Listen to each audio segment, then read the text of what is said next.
আজকে জুলাই জাতীয় সনদ বাস্তবায়ন প্রক্রিয়া নিয়ে যে আলোচনা, সেই আলোচনায় আমরা আগেই আশাবাদী ছিলাম, আশাবাদ প্রকাশ করেছি যে আমরা একটা ঐকমত্যে পৌঁছাতে পারবো এবং দুপুরের ব্রিফিংয়ে আমরা বলেছিলাম যে আমরা একটা ঐকমত্যে পৌঁছানোর কাছাকাছি আছি। আজকে যে জায়গায় এসে আমরা বৈঠক মুলতবি হয়েছে এবং আগামী 8 তারিখে দুপুরবেলা আবার শুরু হবে, সেই জায়গাটা হচ্ছে যে আমরা মোটামুটি একটা ঐকমত্যে পৌঁছেছি। সেটাকে সুনির্দিষ্ট করে আবার লিখিত হবে এবং তারপরে হয়তো যদি কোনো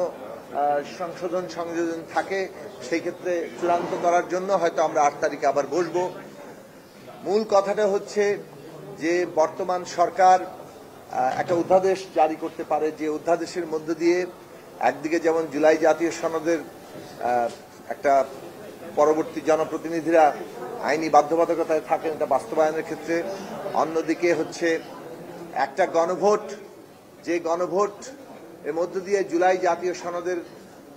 পক্ষে বিপক্ষে জনগণের মতামত, জনগণ যেহেতু মানে বাংলাদেশে ক্ষমতার কেন্দ্র, সেই ক্ষেত্রে জনগণের কাছেই জুলাই জাতীয় সনদ নিয়ে যাওয়া, এটা তার পক্ষে বিপক্ষে আছে কিনা, এবং একই সাথে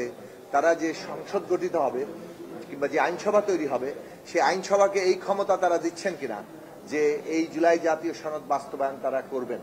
জন ইচ্ছার প্রতিফলন হিসেবে, জনগণের ইচ্ছার প্রকাশ হিসেবে। কাজেই দুটো জিনিস একদিকে হবে যে জনগণ রায় দিচ্ছেন জুলাই জাতীয় সনদ বাস্তবায়নের পক্ষে বিপক্ষে, অন্যদিকে একই সাথে তারা এর মধ্য দিয়ে আগামী জাতীয় কিংবা আগামী যে আইনসভা, সেই আইনসভাকে এখতিয়ার দিচ্ছেন এই জুলাই জাতীয় সনদ বাস্তবায়ন করার অধিকার হিসেবে। এই অধিকার এবং ক্ষমতা দেওয়ার অর্থ হচ্ছে যে জুলাই জাতীয় সনদ সংবিধানে যখন গৃহীত হবে এটা আসলে সংশোধনীর ঊর্ধ্বে, এটা একটা মৌলিক সংস্কার, যে মৌলিক সংস্কার সম্পন্ন করার মধ্য দিয়ে এই সংসদ একটা তার বিশেষ যে বৈশিষ্ট্য এবং ক্ষমতা সেটা যেমন একদিকে প্রতিষ্ঠিত হচ্ছে, তেমনি এই সংস্কারকৃত সংবিধান এটা জনগণের ইচ্ছার প্রকাশ হিসেবে সামনে আসার ফলে ভবিষ্যতে আদালত একে প্রশ্ন না করে একে সুরক্ষা দেবে। এই বিষয়গুলোতে আমাদের ঐকমত্য হয়েছে। এই ঐকমত্যের জায়গাগুলোতে লিখিতভাবে আসলে আরো সুনির্দিষ্ট জায়গাটা আসবে এবং